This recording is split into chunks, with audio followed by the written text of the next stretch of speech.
From the Fidelity Bank Foundation studio, PBS Kansas presents One-on-One with Victor Hogstrom. Pour yourself a cup of coffee or tea and sit down for an interesting conversation. Tonight, meet a Wichita businessman whose priorities go far beyond just the bottom line. In the local coffee world, Bob Boewe is king. He got in on the ground floor as the gourmet coffee craze was just taking off. Since 1980, Boewe has been creating and selling his unique blend of coffees and teas, establishing the Spice Merchant as one of Wichita's truly iconic businesses. In the process, he has restored Wichita's historic Mentholatum building and emerged as a champion of historic preservation and socially responsible business practices. So join me now as I go one-on-one with Bob Boewe.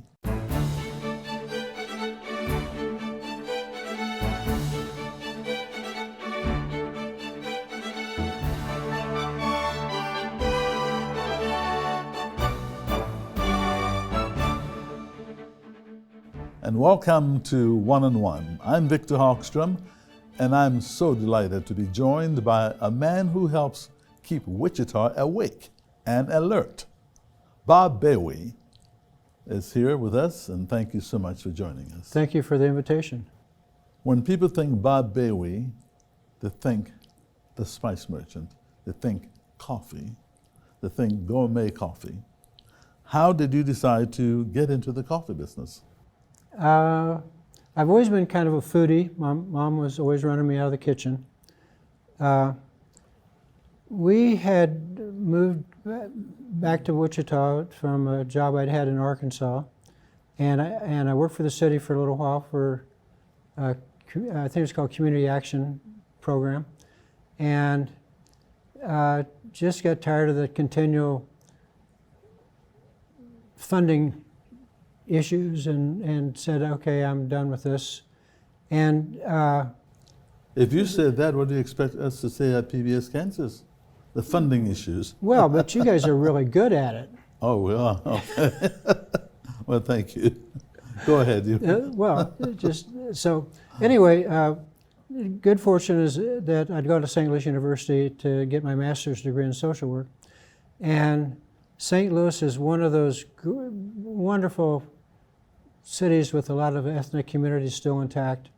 And every summer it would be like Old Home Week, and there'd always be somebody having a public get-together around town with any type of world food you can imagine. So that was kind of the best part of it. One of our favorites was what's called Hill Day, which is the Italian community, and from which I stole a lot of ideas to get started in business, because they were all small family businesses. Was unemployed, needed a job. My wife and I kind of brainstormed it, and we were lucky to find a small place right across from East High School, north across the street. It was 20 by 20, 400 square feet. Could hardly turn around. And that didn't include the bathroom. We did have a bathroom. But we got started in there, and we had found a coffee roaster out of Chicago area that we could get, at that time, as fresh a coffee as it was possible to get, with some variety to it. There had been, in times past, people that were roasting here. One of the big ones was Arnholz, which was a big restaurant supply, and he roasted coffee that was coffee, but not remarkable. It was that 5-cent cup of coffee. Mm-hmm. And so we found our suppliers, worked real hard at it. I didn't get paid for a long time. Luckily, my wife was still full-time job with Social Security office. We had the good fortune of making some important contacts with Kathleen Kelly, who was the food editor of the newspaper, and she loved what we were doing, so she always had a good word for us. And this was coffee? This was coffee, tea, and spices. Okay. It wasn't exclusively coffee. So we were in that little area for about 6 months, and then we could afford to rent the front area, which added another, well, we did away with the little area, and then we had 1,300 square feet. And added a lot more products and some kitchen accessories and that type of thing. And we outgrew that, and we went looking, and the storefront now that has the tea shop in it, we were able to buy that. A gentleman that had an upholstery shop was wanting to retire, and we bought it on an escrow agreement where every month I would deposit money into his account, and it was a sweetheart deal for both of us. And where was this again? this is at 1308, the shop that has the building that has the tea shop in it. Okay. So we put our first roaster in the very back end of that building, and that was about, I'm guessing about 1985. It's kind of hard to remember anymore.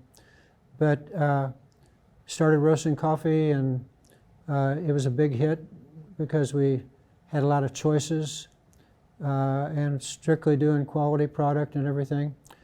You know, so when you could, at that time, you could probably buy a can of coffee for less than $3 in the grocery store. That was before the 12-ounce pound. Mm-hmm. And sales were good, and we just kept going and going. And soon it was evident that we needed more space. And I had tried 3 different times to get banks to loan me money, but apparently, if you don't owe somebody money, they don't want to loan you more money, I guess. We were never in debt to anybody because we paid all of our bills and always had money in the bank. So the big building that we're in now, the Mentholatum building, had a for sale sign on it for like 10 years. So this was 93, and I'd already tried to buy 2 or 3 other buildings on Douglas. And the Salvation Army owned it, but they couldn't sell it because the Salvation Army locally didn't actually own the property. It was owned by the national headquarters in Chicago. And they were pricing it from there. Okay. So, because they wanted like $250,000 or $300,000 for it, and it needed a lot of work. So we finally struck a deal after we got through to the right people, when they decided, well, after 10 years they couldn't sell it. Maybe if they had an opportunity, they should take it. Mm-hmm.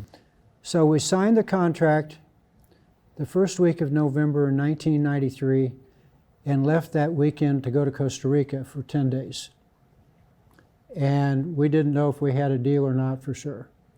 But we got back, worked with the bank, and at the time it was First National Bank, and they worked on an SBA loan, which pretty much was a no-risk loan for them. And we took possession of the building and spent like 9-10 months rehabbing it, did a lot of research on how to do it correctly. And I have to kind of pat myself on the back because we did it right. Mm-hmm. And we've been in there now since the fall of '94, which, and in that period of time, we never had a roof leak. So I guess we did it correctly. Right. So Bob, what is this love of coffee that you have? How did that come about? Boy, I just love a good cup of coffee.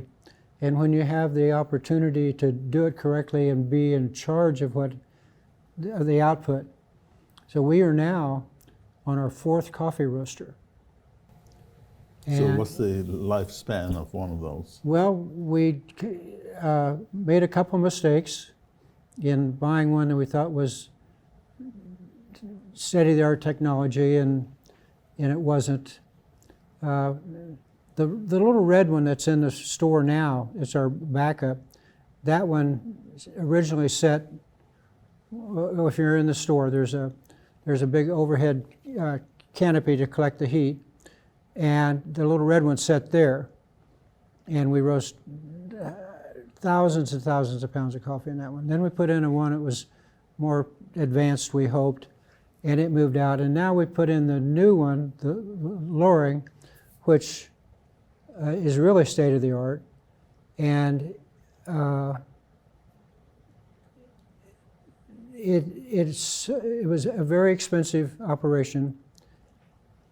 The company insisted it had to be shipped in a truck and never moved from the trailer to another trailer, could not go through a warehouse situation. So it was shipped in a truck that had a high-dollar sports car in it being transported across the country. So our friends at Poor Man Auto loaned us a forklift, and they helped to get the old one out and the new one in. And it's what's called a profile roaster, and it allows us to, on a monitor screen, to set a glide path on the way we want the coffee to roast. And we can repeat every time the exact roast that we want. So if we got the quality beans are right, the blend is right, and the coffee gods are in our favor, that it'll come out exactly the same. And people really appreciate that because we can give them the perfect Vienna style, dark French style, over and over and over. It should taste exactly the same every time for them. So the name of your company is the Spice Merchant. Which comes first, the coffee or the spices? Dollars, it's the coffee. But back in the old days when we were starting, the term coffee merchant was already taken by a company that was in Town East. And, you know, we looked at a lot of combinations of names, and at that time probably thought that it was going to be more spice than it was coffee. But it's really, coffee is probably easily half of our annual sales, and spices, there's only about 10% of our annual sales.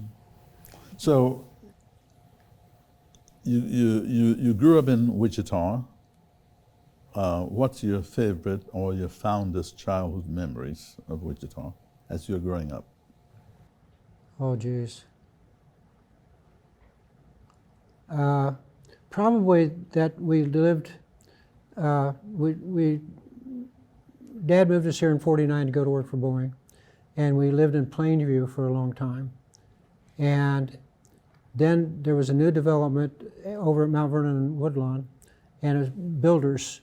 The Garvey family was doing it. And Mom and Dad were able to buy a 3-bedroom home with a full basement for $14,000. Wow. At that time, in 1953, that was a lot of money. Right. But there were 4 streets in a row, a creek on the north that cut us off from the streets further north. And so in that neighborhood were all these World War II kids. So on my block, there were like, one city block, there were like 20 kids that were within a couple years of each other and the same age. So we all went to elementary school together, to junior high school together, to high school together. And it was just one of those serendipity type of things that happened. And my sister had come to dinner at our house yesterday, and she brought this old photograph, and she says, "Look at that." And I'm looking at it, and she says, "That's Johnny Elliott and Don Nelson and you, and I don't remember who the 4th person was." Anyway, here were all these kids this tall, you know, looking at the camera in our Boy Scout uniforms. But we just all grew up together, hung out together, got in trouble together. It was just a good deal. So. But then you moved away from Wichita to get a master's degree in social work. Right. What happened to that career? Well,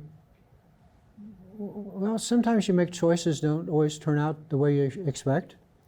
After I graduated, you got a period of time, there was no computers, nothing easily available. When you went to look for a job, you had to, hopefully there was a posting on the bulletin board outside the dean's office. And I traveled thousands of miles going to interviews, or maybe heading for one I could never get a hold of somebody and hoping somebody would give me an interview. And an opportunity showed up in South Arkansas. And South Arkansas at that time was like what I call the edge of the earth. You could see Louisiana out your front door just about. And unfortunately, if you were a minority or a woman, you had to know your place. And I just didn't grow up with that. So it was a challenge. So what brought you back? I just got tired of part of it was a continual hustle for funding and a board of directors that only wanted their name on the stationery. They didn't really want to work a lot. So, and that's true for a lot of public organizations. But anyhow, the good thing is it turned out well.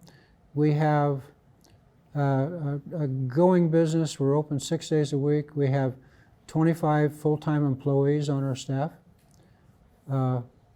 Everybody gets paid every Monday, and for the last 2.5 years, everybody's got a bonus at the end of each quarter. So we keep it moving and keep everybody involved. So Bob, what makes a great cup of coffee? Well, it has to come from the spice merchant, first thing. So, Okay. well, it kind of depends on a person's taste and what is great to them. I like a cup of coffee that's a little darker roast than a standard roast, and What darker roast means you roast it a little longer? Is that what it is? a little higher heat and a little bit longer. Okay. Yeah. So what makes the coffee? Is it the roasting, or is it the quality of the bean, or just Yes. what makes a good all coffee? of the above. All of the above. Yeah. You got to start with good quality coffee. And how do you tell that? Well, I depend a lot on just background knowledge, but most origins have a particular taste background to them, and we're looking at the moisture content. We're looking at in specialty coffee, anything that's out there for sale has been sampled by a lot of different people and a lot of different degrees of roast. So we're looking at what these people have said about this particular batch of coffee. And that's where we take our guidance from. Now, if you were a really big roaster, you'd be asking for samples to be sent to you, and you would want to do your own roasting and your own grinding and sampling before you made a buying decision. Mm-hmm. We're not that big, so I'm trusting a lot of other professionals. And our relationship with Royal Coffee that I talked about, when we call and talk to them, I'm talking to the people who have sampled the coffee. They've gotten samples in, they've roasted them, ground them, brewed them, and they have a table that's a big wheel and maybe has 6 different coffees on it and 6 different people sitting around it, and the wheel gets turned and they take a shot at sampling this one and they score it. How do you determine between a cheap coffee that could also probably taste good and a very, you disagree, and a very good type of coffee? I mean, some people don't know the difference. Okay. They think coffee is coffee. Okay. Well, we could probably get away with using lower quality coffee, and very few people would ever question it, because you can manipulate the roast and the flavor. But why fool with it? We have a good margin between cost, input cost, and retail, keeping in mind all the overhead that goes with it. Mm-hmm. So we ask lots of questions when we buy coffee. Like I said, we got a shipment that is $24,000. Well, $24,000 is a significant amount of money. So you don't want to make any mistakes. So you're trusting the experience of the people you deal with. And we have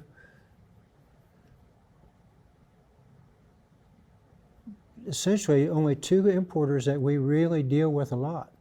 And we're on first name basis with these people. So we know that we're talking with people we can trust. So tell us, what is your business philosophy? Because you seem to be, not you seem, but you are very successful at the Spice Merchant, at your business that you run and manage. What is that philosophy that causes that? Pay your bills before you get paid. I've always got paid last. Have a quality product.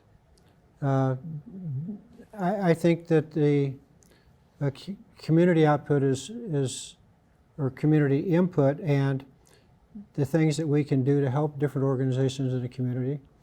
So we're based on our annual sales, we're probably percentage-wise a lot more generous than a lot of other companies are, because we routinely support music theater, the symphony, Channel 8, public radio, and tons of other smaller organizations. Mm-hmm. By supporting nonprofits, does that spell success for your business? Well, I think it's the goodwill that's important. Okay. And I mean, every organization in town, when they're having a fundraiser, asks the spice merchant to donate a gift basket or something, just for that, and we get tons and tons of thank yous, and also it gets your name in front of the public. I mean, Right. it's as you know, advertising is expensive, Yep. and you know, if you've got a auction for a gift basket with 100 people in the audience bidding on this basket from the spice merchant, that's a lot of exposure at a very inexpensive rate. So you're saying something like that then makes for a socially responsible business? Well, I think so, yes. Okay. Yeah. So we have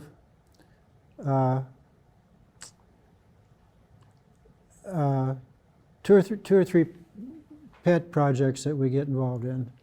So one of them is Winefest, Zubilee, and then we're getting ready to help out with the Humane Society's got a fundraiser coming up. So what we have found from one of our suppliers is a giant stuffed tiger, like this big. Huge one. Huge one, which at an auction just brings a obscene amount of money.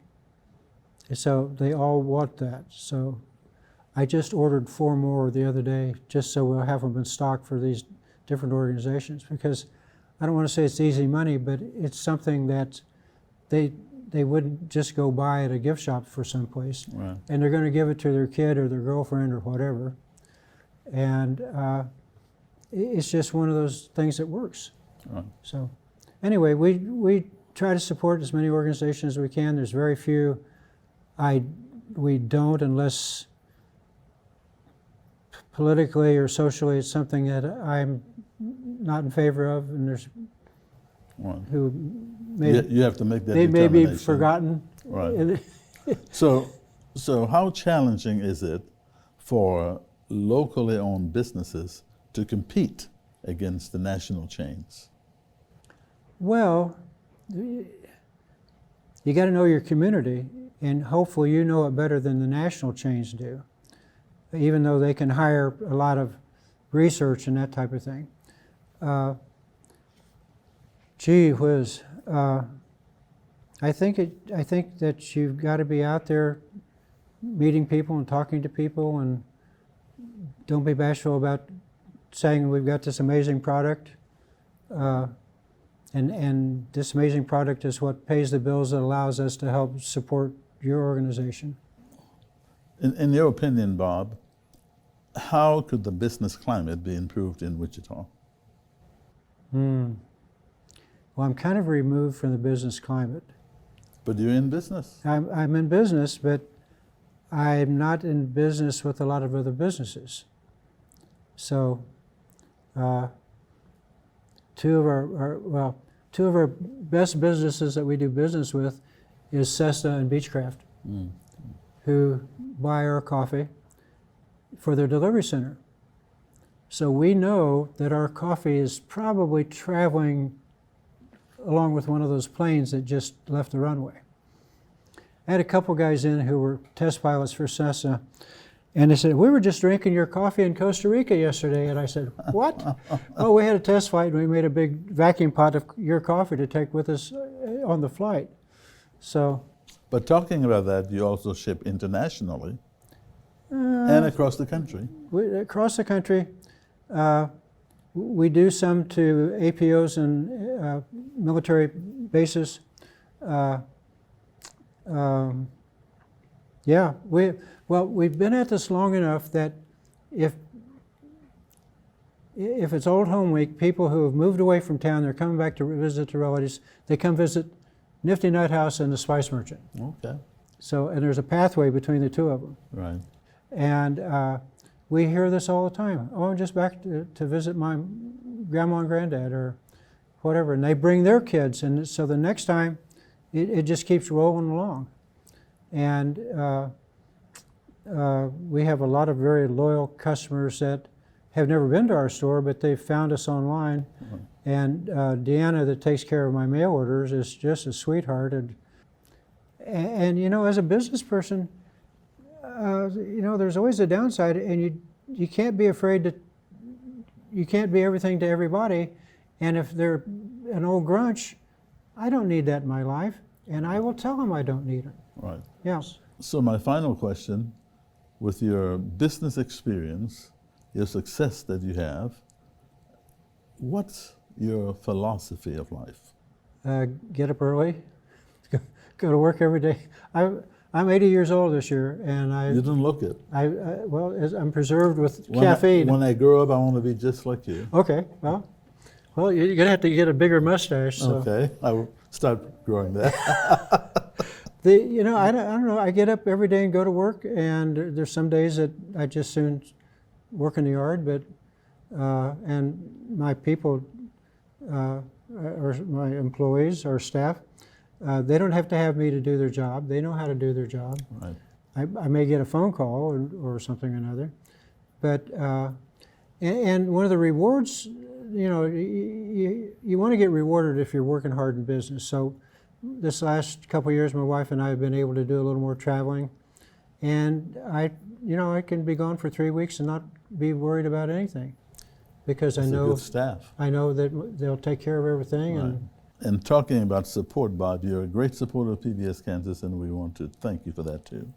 We love every minute of it. I've been watching this station for so many years, and I've watched it grow all these wonderful years. So hang in there, everybody. Thank you. And it's been a great conversation. Thank you so much, Bob Boewe. All right. Thank Spice you. Merchant, Wichita, Kansas. Yep. That's us. Yep. And thank you for watching this edition of One-on-One. Our email address is oneonone@kpts.org. That's if you have any questions or comments. Until next time, I'm Victor Hogstrom. Take care, and we'll see you again soon.